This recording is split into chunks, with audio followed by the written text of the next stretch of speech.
The ambulance was still in my driveway when my phone started vibrating. Red and blue lights were flashing against the windows. Paramedics were inside my house trying to stabilize my mother. She could barely breathe. And while I was holding her hand, whispering that everything would be okay, someone in my neighborhood picked up the phone and called the HOA to report a violation. Not to ask if we needed help. Not to check if everything was all right. But to complain. The message came through as an automated notification from the association portal: emergency vehicles blocking shared visibility zone. Immediate corrective action required. I thought it was a mistake. I stepped outside for air and saw her standing across the street, arms folded, phone still in hand. Perfect hair. Perfect posture. Cold expression. Linda Harper. HOA president. She didn't look concerned. She looked annoyed. The ambulance doors were open.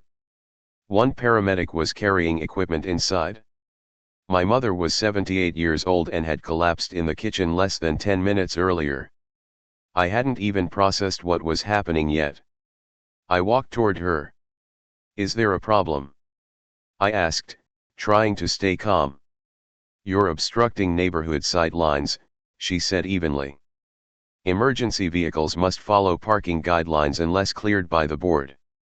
Cleared by the board? An ambulance? I stared at her, unsure if I'd heard correctly. "My mother can't breathe," I said. "They're trying to save her life." She glanced at the vehicle like it was a misplaced trash bin. "Rules exist for a reason," she replied. Behind me, the front door opened and the paramedics wheeled my mother out on a stretcher. Oxygen mask in place. Monitors beeping. For a brief second, even Linda hesitated. But then she looked back at her phone. Later that evening, after my mother had been admitted to the hospital, I returned home exhausted and shaken. That's when I found the official notice taped to my door. Violation: improper vehicle placement. Fine, $150. Dated that same afternoon. Time stamped while the ambulance had still been in my driveway. My hands started shaking, not from grief this time, but from something else. Anger. But anger alone wouldn't solve anything. Because if she was willing to find me while my mother was fighting for her life, what else was she capable of? And what she didn't know was that someone else had witnessed everything from a very different angle. I barely slept that night. The image of my mother on the stretcher replayed in my mind over and over. The flashing lights. The oxygen mask. And across the street, Linda standing there like a compliance officer inspecting a misplaced lawn chair. By morning, the fine wasn't what bothered me most. It was the timing. The violation notice had been logged at 3:42 p.m. The ambulance arrived at 3:31. That meant she had filed the complaint within 11 minutes of emergency responders parking in my driveway. 11 minutes. Before anyone could even know if my mother would survive. I was standing in my kitchen, staring at the notice again, when there was a knock at my door.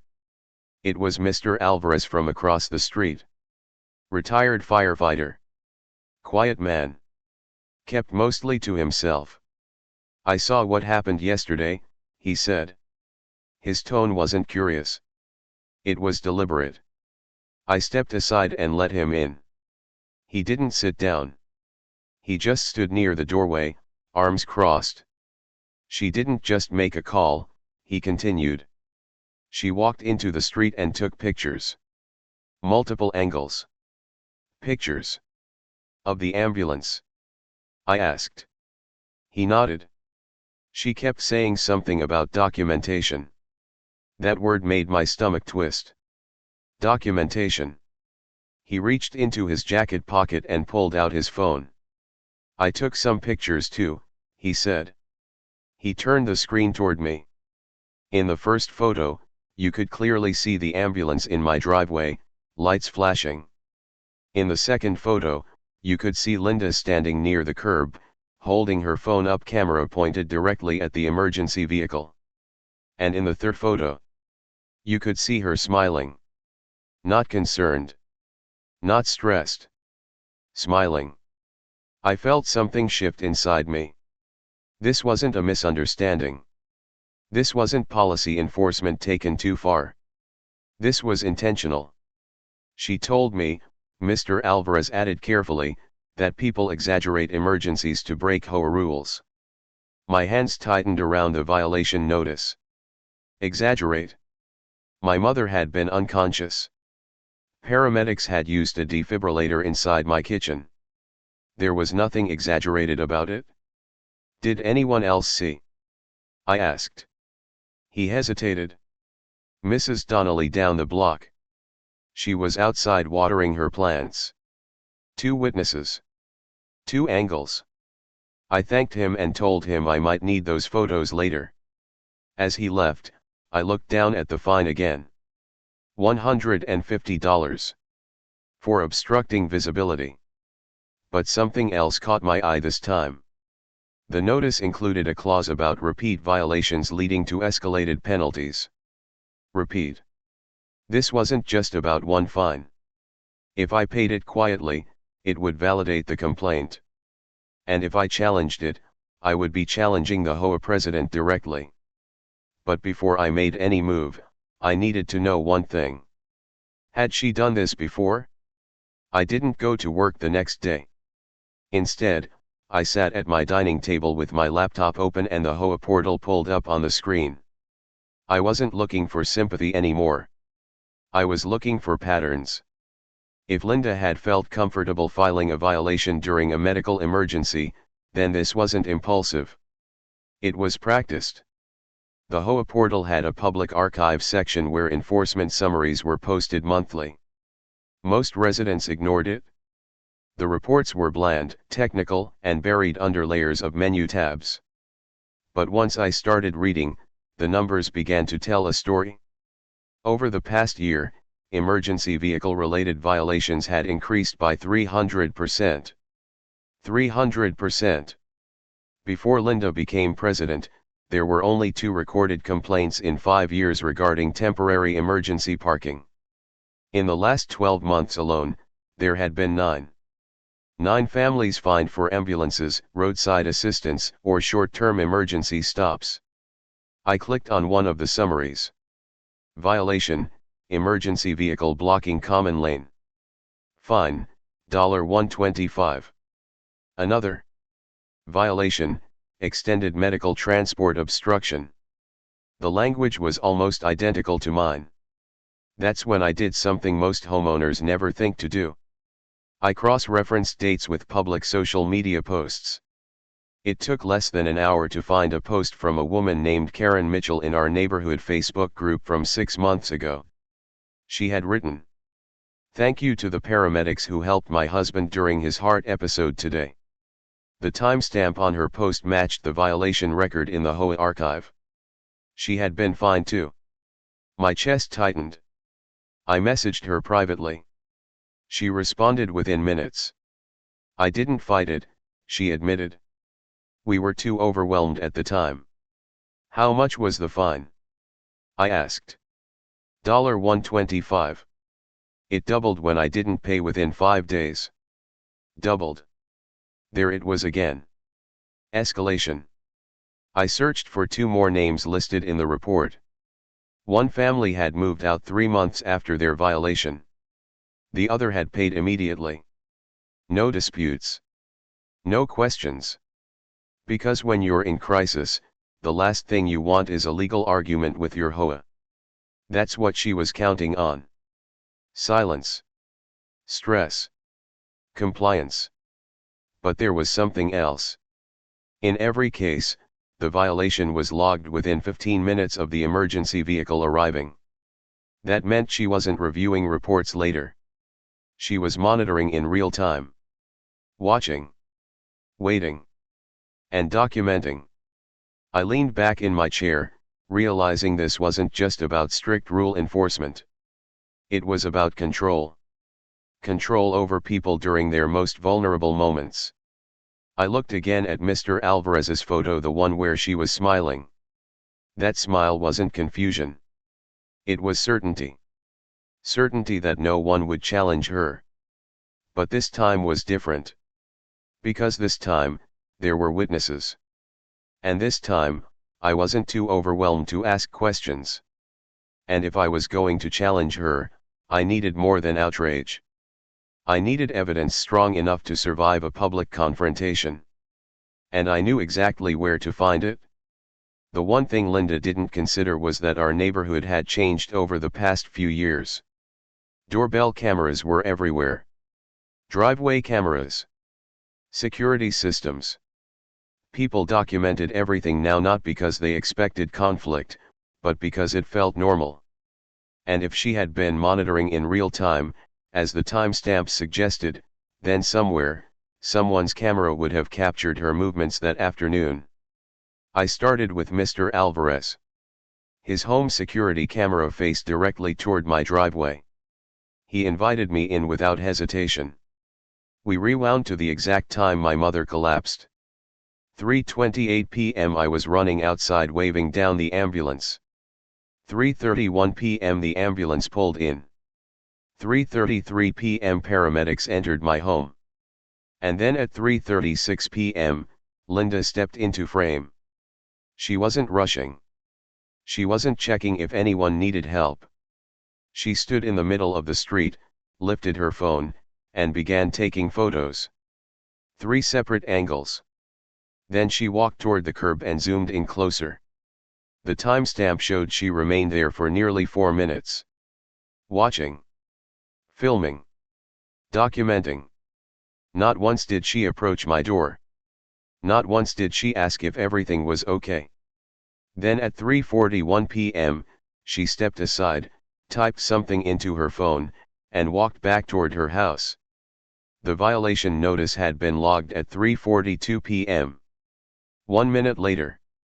I felt a quiet, steady anger settle in my chest. But the footage wasn't finished.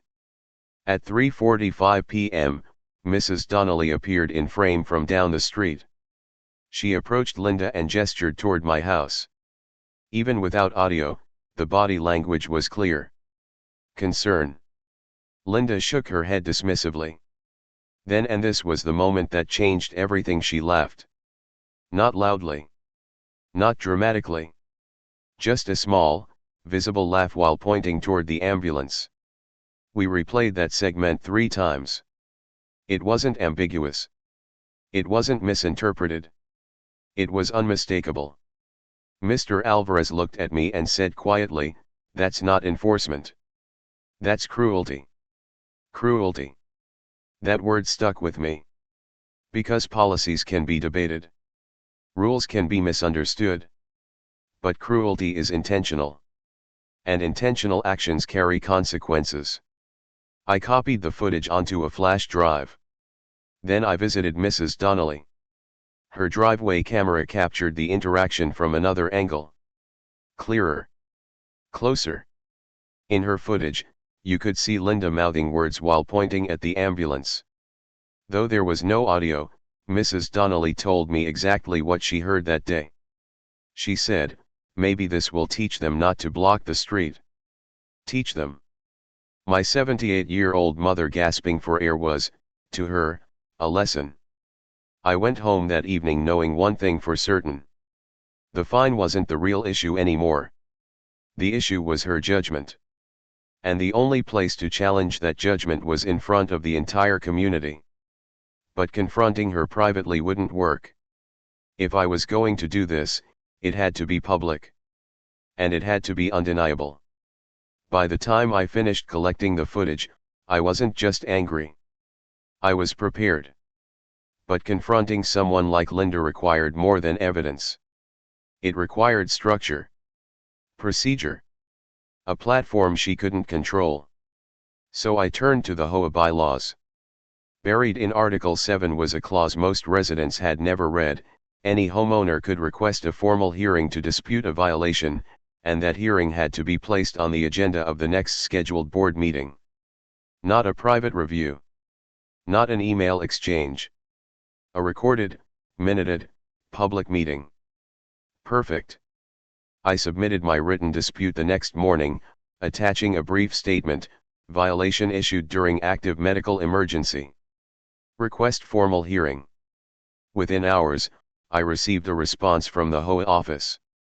Your hearing is scheduled for Thursday at 7 p.m. 3 days away. Plenty of time. But I didn't stop there. I visited Karen Mitchell, the woman whose husband had suffered a heart episode months earlier. I showed her the archive data, the timestamps, the footage of Linda photographing the ambulance. Her expression shifted from discomfort to recognition. She did the same thing to us, Karen said quietly. I asked if she would be willing to attend the meeting. After a long pause, she nodded. Then I spoke to 2 other families listed in the emergency violation summaries. One declined. The other agreed immediately. Word started spreading. Not dramatically. Not explosively. Just quietly, neighbor to neighbor. By Wednesday evening, I had confirmation that at least a dozen residents planned to attend the hearing. More than usual. On Thursday afternoon, I visited the hospital. My mother was stable. Weak, but stable. When I told her about the fine, she looked confused. Why would anyone do that? She asked softly. I didn't have an answer. But I promised her something. I'm going to handle it. That night, I arrived at the clubhouse early. Laptop. Flash drives. Printed still images from the footage. Copies of the violation archive summary. Linda was already there, reviewing papers with the association's attorney. She glanced at me briefly. Calm. Composed. Like she had done this before. Homeowners began filing in. Seats filled quickly. There was a different energy in the room. Not curiosity. Expectation. At exactly 7 p.m., the meeting was called to order. Routine items passed quickly. Then Linda adjusted her microphone. Next agenda item, violation dispute regarding emergency vehicle obstruction. She looked directly at me. You may present your case. She expected an emotional defense. A plea for compassion. What she didn't expect was what I was about to project onto the wall behind her. And once that footage played, there would be no controlling the narrative. I didn't speak immediately. Instead, I walked to the projector cable, connected my laptop, and waited until the screen behind the board lit up. The first image froze on the wall, a timestamp reading 3:31 p.m. The ambulance pulling into my driveway. The room went quiet. This, I said calmly, is the moment paramedics arrived at my home while my mother was unconscious. Linda shifted slightly in her chair but said nothing. I pressed play. The footage rolled forward. 3:33 p.m. paramedics entering my front door. 3:36 p.m. Linda stepping into the street. Gasps began to ripple through the room as homeowners recognized her on screen. You could see her clearly, standing with her phone raised, angling for better shots. I paused the video. At no point, I said evenly, did she approach the house to ask if anyone needed help. I pressed play again. The video showed her typing on her phone. Timestamp, 3:41 p.m.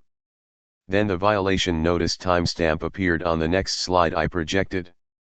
3:42 p.m. 1 minute later. The silence deepened. Linda leaned toward her microphone. This footage doesn't capture the full context. I interrupted her gently. There's more. I switched to the second camera angle from Mrs. Donnelly's driveway. This time, the view was closer. Clearer. You could see Linda gesturing toward the ambulance. Then the unmistakable moment where she smiled. Someone in the back of the room whispered, "Oh my God." I paused again. Mrs. Donnelly stood up without being prompted. "I was there," she said firmly. I heard her say, "Maybe this will teach them not to block the street." A murmur spread across the room. Linda's expression tightened. "That's a mischaracterization," she said sharply. But before she could continue, Karen Mitchell stood. My husband had a heart episode in May, she said. We were fine too. Another homeowner added, we paid $125 when our daughter fainted. Suddenly, it wasn't just my story. It was a pattern. I advanced to the violation archive summary. 9 emergency-related fines in 1 year. Before her presidency, I said, there were only 2 in 5 years. The numbers were visible to everyone. No exaggeration. No dramatics. Just data. The board members began exchanging uneasy looks. The association's attorney leaned forward, whispering to one of them. Linda attempted to regain control. Rules must apply consistently, she insisted. I nodded. Then apply them with humanity. The room was no longer neutral. It had shifted. And for the first time since this began, Linda looked unsure. But the real turning point hadn't happened yet. Because I had one final document to reveal, and it would question not just her judgment, but her integrity. The room was already tense, but I wasn't finished. I clicked to the next slide. It wasn't a photo. It wasn't a video. It was a page from the HOA's own governing documents. Article 5, Section 12, Emergency Exemptions. I read it slowly into the microphone. Temporary vehicle placement during active medical, fire, or safety emergencies shall not constitute a violation, provided the vehicle does not remain beyond the duration of the emergency response. I let the words settle. Then I looked directly at Linda. The ambulance was present for 22 minutes, I said. It left with my mother. A board member leaned forward and whispered to the attorney again. Linda's voice sharpened. The clause requires discretion from the board. No, I replied calmly. It requires acknowledgement of an emergency. The document was clear. No mention of prior approval. No mention of board clearance. Just exemption. I advanced to the next page, the enforcement guidelines. It stated that before issuing any fine, the board must conduct a reasonable review of circumstances. Was there a review? I asked. Linda hesitated. That determination is internal, she said. Internal. That word was becoming familiar. Mrs. Donnelly raised her hand again. Reasonable review, she said. She filed the complaint while the sirens were still on. Several homeowners nodded. Karen Mitchell spoke next. Did you review my husband's medical report before doubling our fine? The room grew louder. The quiet board member, the one who rarely spoke, cleared his throat. Madam President, he said carefully, did the board vote on these emergency-related fines individually? Silence. Because everyone in the room already knew the answer. Linda had been filing them unilaterally under delegated enforcement authority. Authority meant to handle minor landscaping issues. Not medical crises. The attorney stood. It may be prudent, he suggested cautiously, to table this matter pending further review. But the room wasn't interested in tabling anything. Mr. Alvarez stood up. As a retired firefighter, he said steadily, I've responded to hundreds of emergencies. The last thing a family needs is to look outside and see someone photographing their worst moment. Applause broke out. Not loud. But firm. Linda gripped the edge of the table. This is emotional manipulation, she said. No, I replied. This is documentation. I clicked to the final slide. A timeline. Ambulance arrival. Photo documentation. Violation filing. Exemption clause. All aligned in a straight, undeniable sequence. The issue was no longer about interpretation. It was about leadership. And whether someone who treated emergencies as infractions should continue leading a community. One of the board members looked out at the crowd. Then back at Linda. I think, he said quietly, we need to discuss your position. And just like that, The conversation shifted from my fine to her future. When the board member said they needed to discuss her position, the room shifted from outrage to anticipation. Linda straightened in her chair. "This meeting is about a violation dispute," she said sharply. "Not a personal attack." But it wasn't personal anymore. It was procedural. Another board member spoke up, someone who had rarely said more than a sentence in past meetings. "We have documented evidence that emergency exemptions were not applied appropriately," he said. "That exposes the association to liability." Liability. That word carried weight. The association's attorney nodded slowly. "If enforcement actions contradict governing documents," he said carefully, "it could be interpreted as arbitrary or capricious enforcement." Arbitrary. Capricious. Legal language for unfair. The quiet board member looked at the rest of the table. "I move that we suspend enforcement authority from the HOA president pending internal review." The room went silent. Linda's eyes widened slightly. "That's unnecessary," she said quickly. "You're overreacting to one situation." "It's not one situation," Karen said from the back. "It's 9. Mr. Alvarez added, "and counting." The motion required a second. For a long moment, no one spoke. Then the youngest board member, who had been flipping through the bylaws since the video played, raised his hand. "I second." Linda's composure faltered. "You can't do this based on emotion," she insisted. But the attorney interjected. "This is not removal," he clarified. "It is temporary suspension of enforcement authority while the board conducts review." That distinction mattered. It meant she wouldn't be able to issue new violations. It meant no more immediate fines. No more emergency documentation. The board members leaned together in quiet discussion for several minutes while the room waited. No one left. No one checked their phone. Everyone understood something significant was happening. Finally, the quiet board member faced the audience. "By a vote of 3-2, he announced, the board approves temporary suspension of enforcement authority from the HOA president, effective immediately." A wave of relief swept through the room. Not applause this time. Just release. Linda remained seated. Still. Rigid. "This is political theater," she said quietly. But the energy in the room said otherwise. Because for the first time, homeowners had seen the process unfold transparently. They had seen evidence. Heard the clause. Watched the timeline. And they had responded collectively. The board scheduled a formal review session for the following week to determine next steps. As the meeting adjourned, neighbors began speaking to one another in low voices. Supportive. Unified. But I knew something Linda probably didn't yet realize. Temporary suspension was only the beginning. Because once a leadership review begins in public, outcomes rarely stay temporary. And by the time the board finished examining the full enforcement record, the decision ahead of them would be impossible to ignore. The review meeting took place 7 days later. This time, it wasn't just about my mother. It was about precedent. The board had spent the week examining every emergency-related violation issued during Linda's presidency.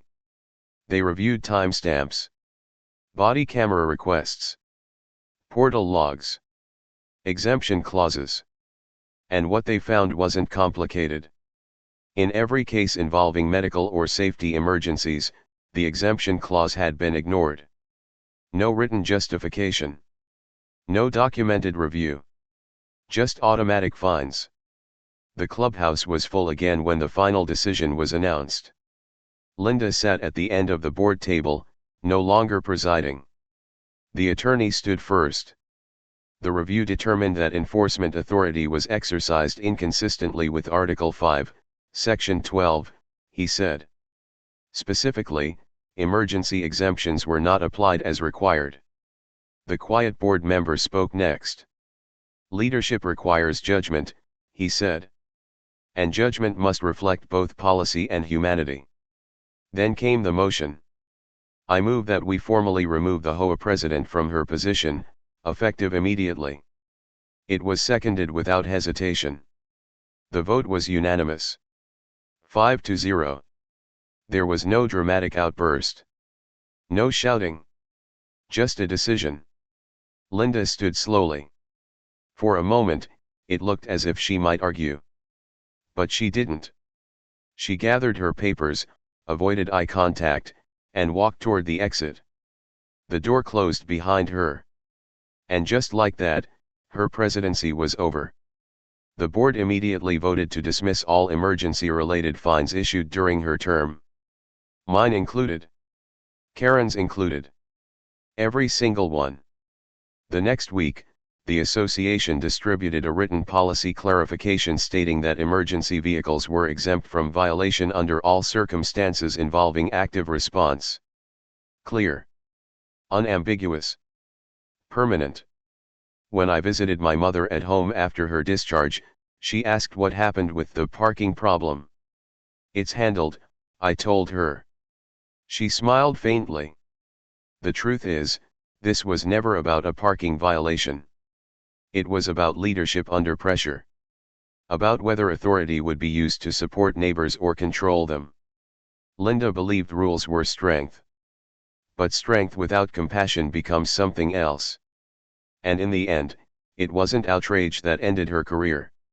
It was documentation, witness, and a room full of homeowners who refuse to stay silent if someone ever tries to penalize and you are during your must uh, when rebel moment. Remember this: policies matter but people matter more, and sometimes what ends a career isn't scandal, it's pattern finally brought into the light.